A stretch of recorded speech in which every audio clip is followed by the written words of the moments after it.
Play viewer, glad that you are here. If you want more information, watch my videos, all that good stuff, you can check out my blog, anotherchristianblog.org. Travis Woolley, thanks for being here. Jess, thanks for being here. And I forgot to mute my notifications, which is awesome because I am a noob, apparently. I'm just a noob, and forgot to forgot to hit do not disturb. Lane, nice to see you. Thanks for being here. So this is just going to be a quick scope. Not sure if I'm going to get on tonight and do a longer scope. Yes, Wooly, it did. Yeah, it did. It did. Yeah. No, it didn't pick up a star. It picked up a mushroom. Mario grew there, so yeah. But you knew what that was from, so that's funny. So I like to have interactions with atheists. Yeah, it's okay, Wooly. We all get mixed up every now and again.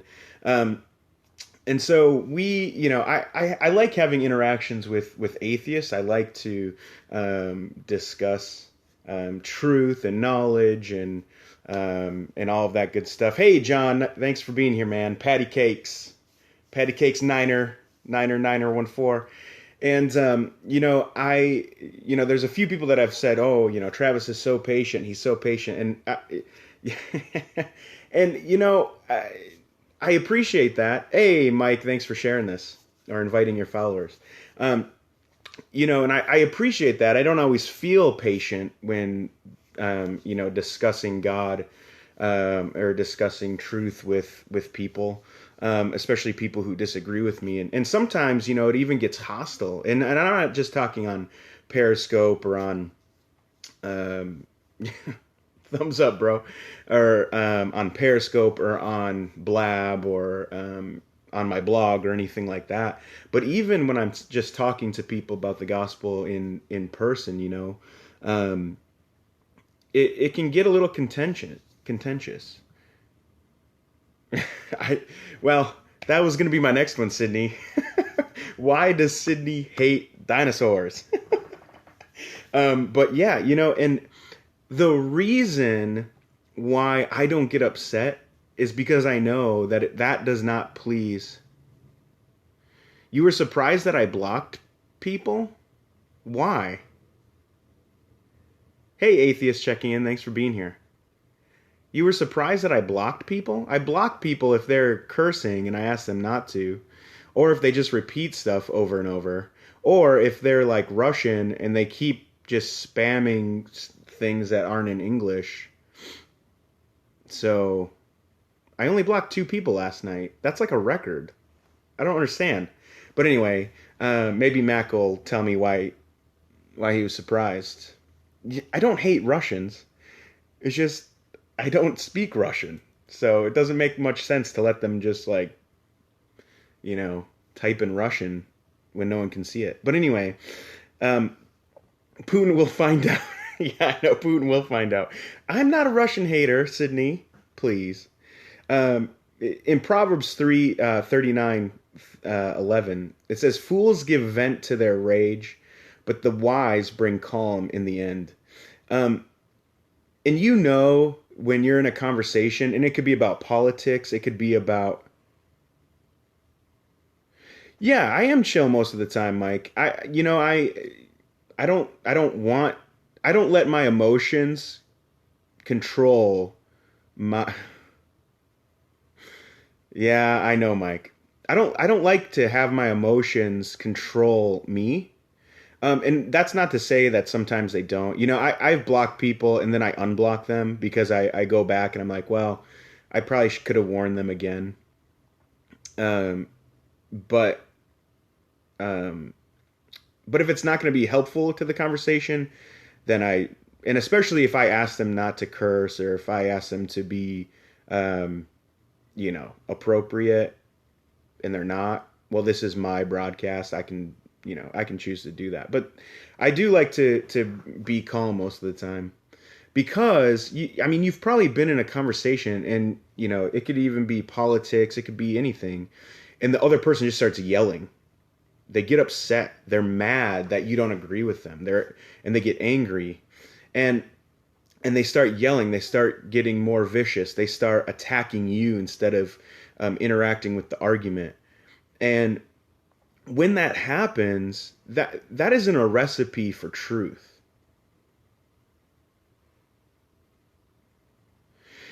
Yeah, I understand that.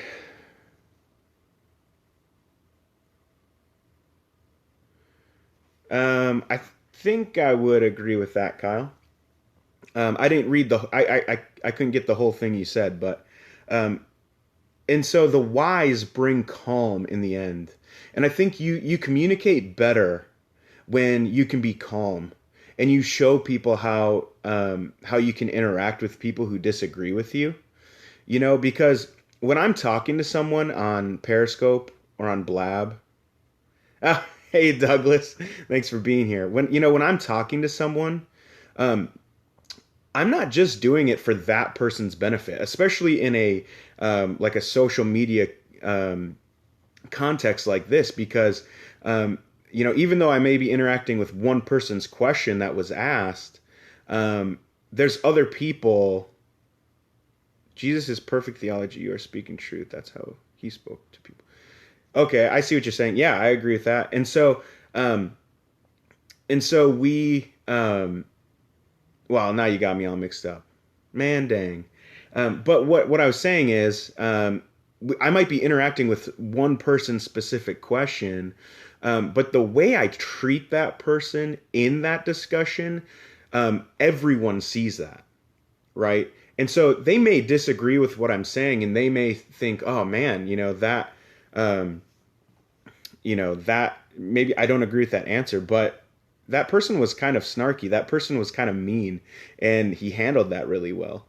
And I think what happens is we get so caught up in trying to just prove that we're right instead of doing what Christians should be doing, and that's caring for the individual that we're talking to.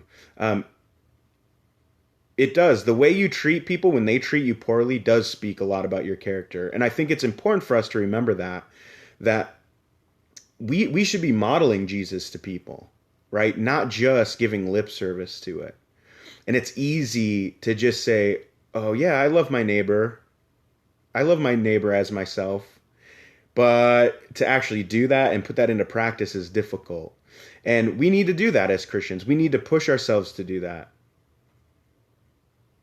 Yep, you're right. Yeah, when we're squeezed, it should show, right? Exactly. And um, yeah, exactly. Our lives should reflect that of Jesus and his teaching. That's exactly right, Sydney. I agree with that. And um, and when when we don't bring calm to a discussion, notice what God calls us fools. Fools give vent to their rage. And even when sometimes we know it's not going to be productive, it doesn't help the situation to get angry, to get upset, to start yelling. Um, Sometimes we let our emotions take over, and we need to model Jesus when we're discussing the gospel with people. We need to model that, and we need to treat other people with respect and dignity, because even the most hardened atheist, the person who would say, "Yeah, there's absolutely no God," and I know that, that person is still created in the image of God. And if you're a Christian, you believe that. If you're a Christian, you think that that is the truth. Mike, maybe, maybe. I understand where you're coming from. And I think what happens is, and I think what happens, Mike, is the same thing that happens to me at times. When I get asked the same questions over and over, that I've answered a billion times, um, I get frustrated because I've answered that a billion times. But not everyone has seen my broadcast. Not everyone has interacted with me with that question.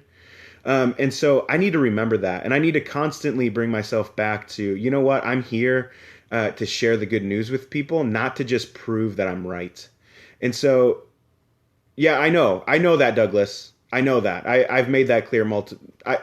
It was an example. I know most people, hey, Tingle Cheese, nice to see you, man. Um, I know that most atheists are what we'd consider soft atheists. Yeah, I know that, Doug. But what I'm saying is, for the example, even the person who would say that, right? As a Christian, I'm supposed to treat them as a human being, as someone who's made in the image of God, that they have value and they have worth. That's why I want them to know the truth, not because I want to be right or to prove my superiority.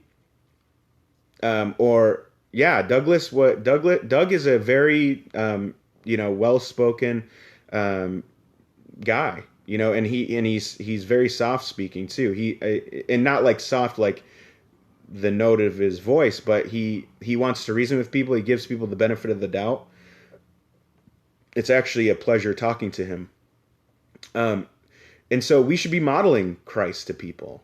We should be doing that. And that goes for how we live our lives as well.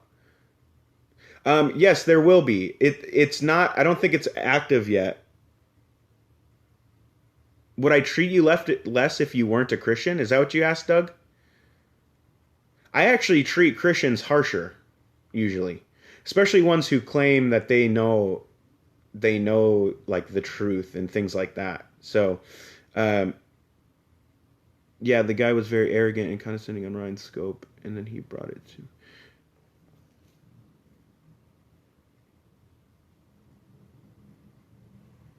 Yeah, and so you're glad you're not a Christian then? Oh, I see what you're saying. Okay, yeah. Well, in a sense, I do, because I have because they should know better. They should know better than to, teach wackiness. But we should be modeling Christ to people.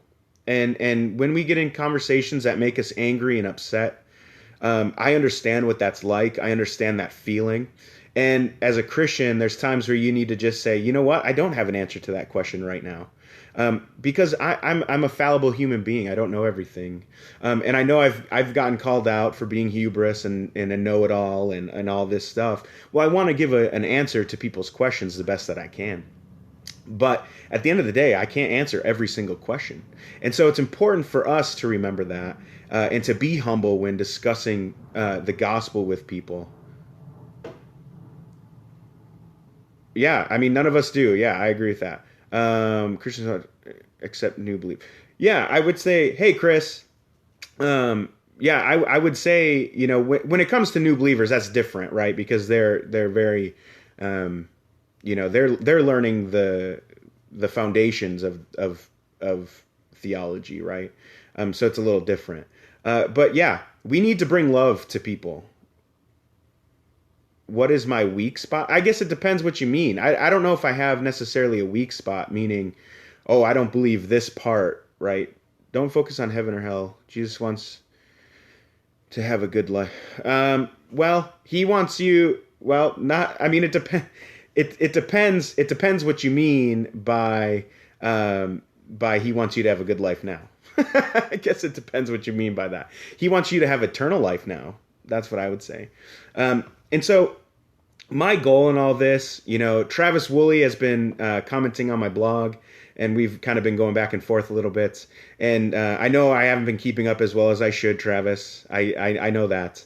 It is a Joel Osteen book. But we need to model love. If we're going to try to call them to a God that is love, we need to love them.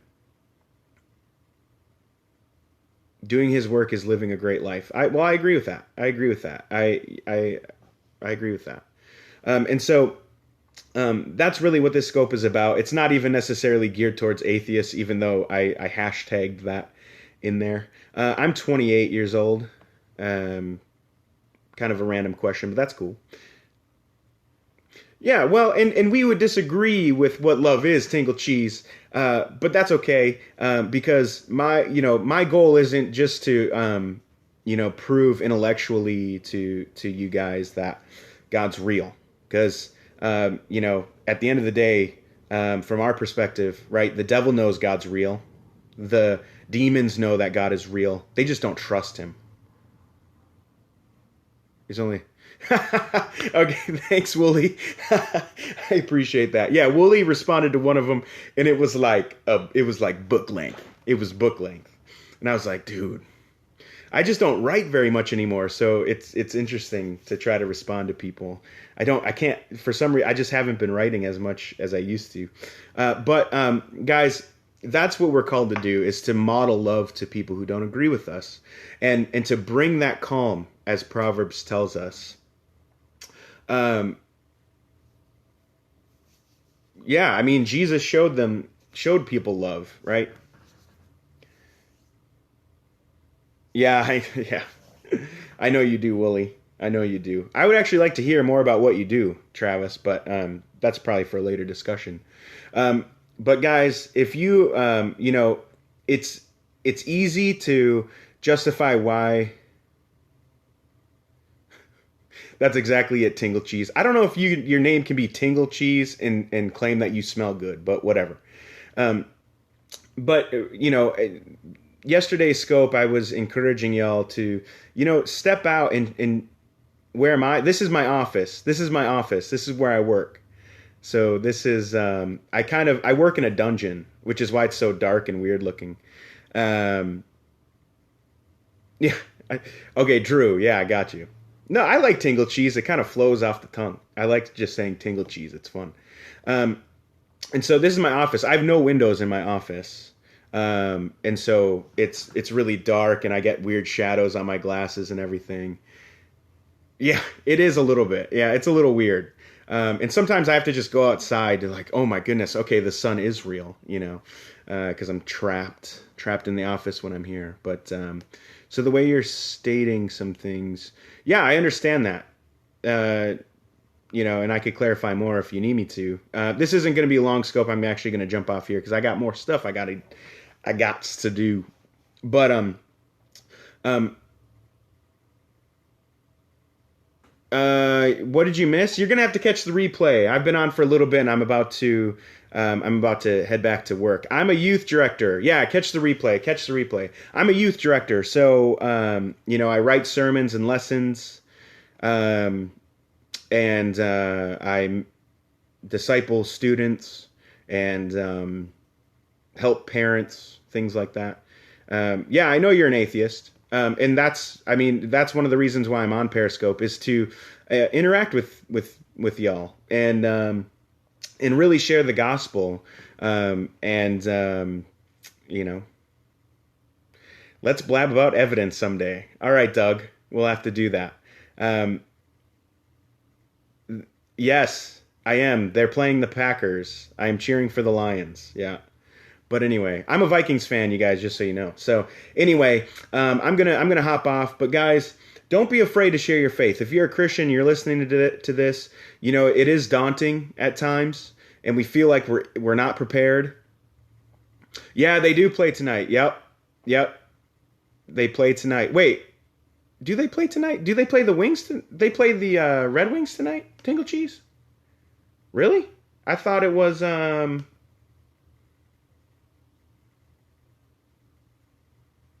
They play the Leafs. Oh, yeah. The Wild play tonight though too. Okay, I see what you're saying. So anyway, don't be afraid to share your faith. You don't have to know all the answers. You don't have to know all the answers. But model Jesus to people. Model Jesus to people. That is what's important. And if you don't know an answer, be humble enough to tell them. You should never be afraid. Yep, God is good. God is good. And we should never be afraid to share that truth with people. And we should be humbled to know when we don't have an answer. And we should be searching for answers. We should be prepared. And we should just model Jesus.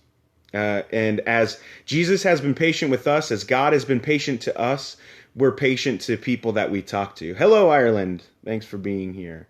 And so that's why I'm patient with people. That's why I try to not get angry, because God is patient with me. And so, guys, I hope you have a blessed day. I don't think I'm going to be on tonight. I might. We'll see. But I'm not planning on a specific time or anything like that. If you want to catch my replay, you can. I think it's still up on Periscope. But I'll also be posting it to the blog from my last night Ask a Christian session. Some good questions were asked. And I think it was a altogether productive conversation. So, did you know Sydney went to a Bible study I did not know what church it was. She would not tell me. Oh, hey, Caiaphas. I'm an atheist, and I definitely correct on this, but good for you. Okay. Well, anyway, guys, feel free to follow me on Monday. I'm going to just be plugging this all week, but on Monday, 8 p.m. Central Standard Time on Blab, she's crossing over. She's coming on over, yeah. On Blab, so if you go to blab.im, me and a few of my brothers, Michael, Mike, White Mike, Black Mike, and Isaiah, Solar Powered, we're going to be doing the Reformed Army webcast, and so you can come on Blab and interact with us. Don't you love how outspoken? Yeah, I find it ironic that atheists come to defend their non-belief. Usually, I find that ironic that they're so quick to defend their lack of belief. That's just me. That's an opinion. But anyway, guys, I hope you have a blessed day, and I hope that you get the opportunity to share Jesus with someone today. God bless y'all. And